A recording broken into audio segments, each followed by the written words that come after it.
Warning, the video you are about to watch contains crude humor and swearing. The gamers of this page are all above the ages of 21, so any conversation points pertaining life experiences, alcohol, talks of substances, etc. are all of their personal opinions and experiences. Any opinions on games or any other form of media are their own personal opinions uninfluenced by outside sources. Enjoy the video. Welcome to No Clue Gaming. Welcome, guys. Welcome. So, got a few articles that are very interesting. The first article is Spyro Reignited Trilogy proves nostalgia can only blind for so long. And it's by Stephen Petit, or Petit, however you want to pronounce it. And this was posted on November 16th. So, he starts off by saying, one of all the many recent remastered collections I was looking forward to is Spyro. Out of all the many recent remastered collections, I was looking forward to Spyro Reignited Trilogy the most.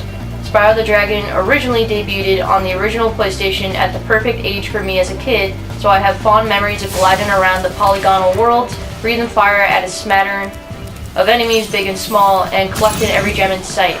In the lead up to the collection developed by Toys for Bob, the same studio behind Crash Bandicoot Insane Trilogy, there was a reason to think the reincarnation of the charmingly diminutive Purple Dragon would deliver. Each of the games in the original trilogy received a fresh coat of sparkling paint, making them look the part of a modern game.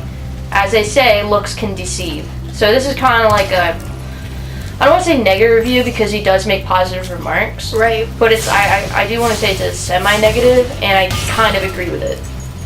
So he goes on to say, when I removed my nostalgia glasses, one prevailing feeling washed over me. Sometimes it's better to remember games for the way they made you feel at that specific moment in time. Spyro Reignited Trilogy is very pretty, but it's also a relic of a genre that has since greatly evolved. If you've played the original trilogy before, then this collection will be very familiar. Everything from world design to controls to collectibles to dialogue remains exactly the same as the late 90s title. Although the original games were deemed some of the best of the era by many, including myself, this familiarity ultimately hurts the remastered collection. At first, the faithful recreation of the platforming trilogy as fans remembered it charmed me, though it only took a couple of hours with each of the 3 games for that charm to wear off. It's great to see Spyro without all of the jagged polygonal edges, and the fairly spacious open levels have much more color and detail. Running and gliding around as Spyro, though a multitude of these spruced up worlds, has been a pleasurable experience for my eyes, but it's not all that fun to play. In fact, I was often bored and frustrated. Almost immediately, I learned that the camera movement in the Spyro Reignited trilogy did not hold up well. By default, you can control the camera with the right stick like most modern platforming games. Theoretically, this should mean that you won't encounter the terrible angles seen in the 90s 3D games. But no, these frustration perspectives, especially when turning around, are still present. Much of my time playing has been spent recentering the camera behind Spyro. Yep. It lags behind as you turn it, and when going backwards, it's hard to tell if you're about to get attacked by an enemy or run into a wall. The camera issues are compounded by controls that feel imprecise and slow. During the flying missions in the first game, I constantly had to restart because pulling up to go through a ring reacted slower than I expected. I also had problems steering Spyro into enemies while running, which led to a sort of dance where I circled around them trying to strike, all the while messing with the camera, which is one of the issues in the last episodes that I've stated I've had. Yep. I'm the one who wanted to turn the camera because I was like, dude, I can't even play this. That's what I'm saying, yeah. I agree with what the negative points he's saying. Furthermore, the relative lack of direction provided by the game makes for an awkward experience. No, I'm not saying Spyro would benefit from telling you where to go at all times, but it's jarring to free a dragon 4 hours into the game only to have him tell you how to glide as if you didn't already know, which is another thing we brought up. It doesn't help matters that each of the 3 games have weird difficulty spikes and lulls. Some later sections are absurdly easy, while some early stages are ridiculously cheap. All 3 of the games suffer from rather tedious gameplay loops. No matter the enemy, you're always going to either ram them once or breathe fire at it to take it out. There's not much more to action than that. Since Spyro doesn't have particularly interesting platform sequences and includes very few real puzzles, the monotony of the combat is put front and center. And then he said, sure, there are many worlds to explore, a bunch of enemy types, some decent bosses. Oh god, I think I screwed up. No, I got it. I thought I screwed up on screenshotting. Oh no! I I try to go down. Okay, so yeah, it goes, sure, there are many worlds to explore, a bunch of enemy types, some decent boss battles, and plenty of characters to meet throughout the trilogy. The Spyro Reignited trilogy is really a glorified collectathon. It's not that modern games don't still rely on the keep collecting stuff gameplay model, an example, most open world games. Yeah. But 3D platformers and action games have largely made collectibles an optional pursuit. Not here though. Making progress is intrinsically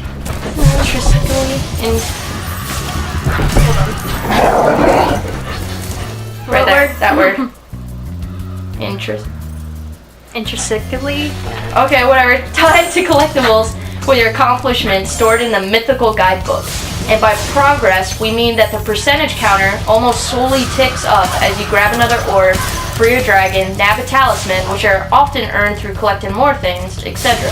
Spyro is by no means the only platforming series to be so heavily invested in collecting pointless objects, but it comes off as one of the worst offenders here, mainly because there's not much exciting things happening in the space it takes you to move from one collectible to the next.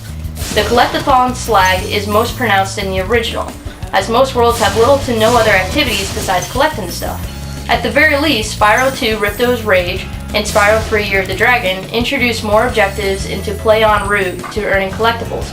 For instance, there's a hockey minigame in Spyro 2 that nets you an orb, which I'm fucking boss at. While these events occasionally excite, most of them feel underdeveloped and shallow. If you've read to this point, you could probably tell I'm not too fond of Spyro Reignited Trilogy. Still, these games set up well for kids who are just getting into video games. My 7-year-old daughter watched me play for hours and enjoyed every second of it. When I handed her the controller, she relished in running around the fanciful worlds as an adorable dragon. Listening to him over and over. But I tell you one thing, he should watch his back. Watch his back. So then he ended by just saying, this makes sense of course. I was also 7 when I first played Spyro the Dragon, and I imagine I had a similar look on my face when Spyro spit fire at a charging bull. As an adult, I found it hard to see the wonder of this magical platform and trilogy on PS4. What bored me fascinated my daughter. Even though I don't think Spyro has aged well at all, there's still reason to believe this series can resonate with kids. In that sense, it's timeless. And that's the article. Yeah, no, you're right. I do, I agree with a lot of that. I mean, I get what he's saying because it was a lot of the same complaints I even had about it, and that you did as well about the camera. That was one thing that irritated me.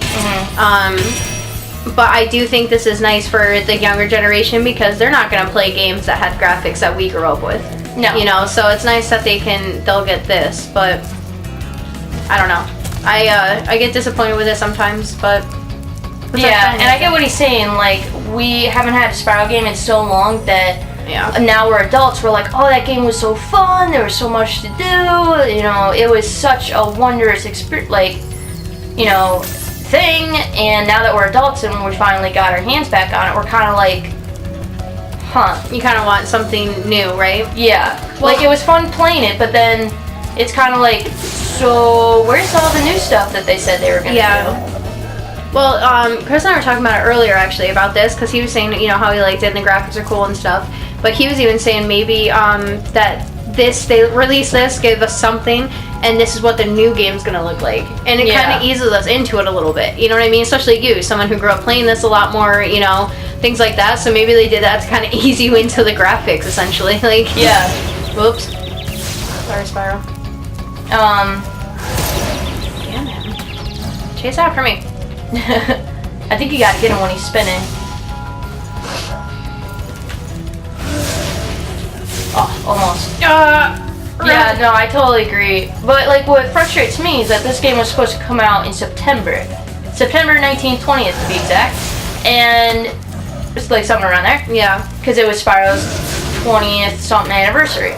And they said, hey, we're going to push it back because we want to add more things to make your time more enjoyable. Right. So the way they made it seem was that they're going to add new things. Like in this one, you're saying. In the whole trilogy. Yeah, okay. That they want, that was close. Yep. That they want to add more things for us, like things we haven't seen before. And maybe they did. Maybe it's part of the skill points. There's more unlockables and everything. But gameplay-wise, there really isn't that big of a difference. There's nothing new. And I think that's kind of like the buzzkill of all, because I'm like, you should have just released it in September and then upgraded it, because they can still update it right now we'll just get an update notification and PlayStation will update the game for us. True. So they could add things later on, but it's kind of just a bummer that it got pushed back a whole almost 2 months, if you think about it. Well, not 2 months, but about a month and a half, because they wanted to add things that, quite frankly, I'm not seeing. Yeah. So that's a little frustrating. And so for people who are fans like you and this guy, obviously, you know, that are major fans, that really puts a lot on you, you know? Like, it puts a lot, and you're just kind of like, oh, well, don't get me wrong, I'm happy and it looks great, but it's kind of disappointing, you know? I've been playing this more than Red Dead Redemption and Assassin's Creed Odyssey. Yeah. Which is good, but like that guy, I get bored to the point where I'm just looking at the trophy list like, okay, I need that, and that lines up with this skill point in this world, just get that real quick. And it is a collectible grab. Yeah. So it's just, I don't know. So I do have one more article. Well, I have 2 more. The last one kind of goes to you because you like wine. I like what? Wine. This one is PlayStation Store Black Friday 2018 sale features PlayStation Plus and God of War discounts. So Black Friday is next week. So obviously the day after Thanksgiving, and I have a short list of what PlayStation is starting off with, and this is just like maybe a tiny fraction of the list. But 33% off a 12-month PlayStation Plus subscription, which is normally $60 and is now $40. That's pretty good. 45% off the new God of War, which is normally $40 and is now $22. Can't believe how fast you found so much stolen treasure. Oh my god. Do I want to go or stay here? Stay here. No, wait. Nah, go. Get the hell out of here. Go to Magic Crafters. 80% off Tom Clancy's The Division, which is normally $50 and is now $10. It's so good. I have that too. Yeah. And that's a good price right there. If you haven't played The Division, $10 is more than worth it. 55% off Far Cry 5, which is normally $60, now $27, and the Gold Edition is also on sale. It's normally $90 and is now $40.50. 50% off Monster Hunter World, now normally $50, now $25. 50% off Shadow of the Tomb Raider, normally $60, now $30. 40% off Strange Brigade, normally $50, now $30. And 35% off Assassin's Creed Odyssey Ultimate Edition, which comes with the game, the Season Pass, and extra DLC, which is normally $128 and is now $78. He froze instantly. My bad. 20% off Call of Duty Black Ops 4. It's normally $60, now $48. However, Walmart is saying how they're going to sell it for $35. Yeah. And last but not least on my list, 13% off Red Dead Redemption 2 Special Edition Bundle, which is the game and the season pass. Normally $80, now $70. So it's only $10 cheaper, but that can work out with a few things. And I got one last article. You ready for this? You can order, it's limited time, you can order a bottle of Assassin's Creed wine for a limited time. And they have the flavors. Ubisoft is working with winemaker Lot 18, who made the Walking Dead wine, to bottle the most wine-worthy protagonists of the Assassin's Creed series for a limited time. Evelyn, Arno, Altair, Bayek, Connor, and Ezio are each getting their own label. Many Assassin's Creed characters inhabit locations world famous for their wine, like Italy and France. As for the others, it seems like Ubisoft decided they had spirits worthy of some spirits, basically. Here is the full wine list Lot 18 is producing. So 2017 Evelyn de Grand Prix, and it's a appellation, I don't know how to pronounce wine names. Say the first one. Where are you? Right on the top. Appellation. Oh, it's that's all Italian or French. So it's Cody's Duo Grand Contra, whatever. 2017, Arno Dorian. I'm gonna butcher these, so sorry. Qualitasween, Niedrosarich Zwiglet. 2017, Altair, Abin Lahad, Lower Valley, IGP, Cabernet Franc. 2015, bottle of Bayek of Siwa, Spanish Tempranillo. 2016 bottle of Connor Horse Heaven Hills Cabernet Sauvignon. Dude, don't laugh at me. And then last but not least, a 2015 bottle of Ezio Auditore Super Tuscan Red Blend. I can say that one. But yeah, so they're limited time. The only problem I have with that, the bottles could collect, my dad got me 2 of the Walking Dead ones. And the one wasn't horrible, but the other one I had to choke down, and that's me. And that might be why bottles are only available so long as the supplies last. So if you want to pick up a handy gift for one Assassin's Creed lover, head over to lot18.com/Assassin's Creed. Individual bottles will set you back $20 in their various bundles. That sounds so about right. $20 for wine, but that's mostly because they're bad wines. Yeah. I mean, these they might have done different, but I guarantee it's probably just the Walking Dead wine, and they just rebottled it. There you go. Probably. No, the wines weren't horrible. Like, the one with Michonne on it is a red wine. I had to choke that one down. It was not good. Yeah. So probably the Ezio Auditore one, which is like a red. The red wines aren't the best usually, but I want to collect the other Walking Dead bottles. Like, I won't lie, I stopped watching Walking Dead a while ago because it just got dragged I was trying to get back into it. Yeah. I got back to the Governor and then I stopped watching. Yep. After the Governor, pretty much just goes to hell. Don't get me wrong, I like Negan, but I only like him because of who he is. You know what I mean? Like the actor that plays. Yeah, exactly. Papa Winchester. Papa Winchester. That's the only reason that I watched like the part with Negan anyways. I liked him in the comic book. You know what I mean? Yeah. Like, well, graphic novel, whoever wants to say whatever. But I like that part of it, but in the show, like, that's pretty much where they died, in my opinion. You know, like before they were kind of dragging it out a lot, but I think they dragged it out way too much. Yeah, well, it's the new writers too. When it first came out, it was fine, but they had so many characters. Yeah, there's new writers on it. Okay.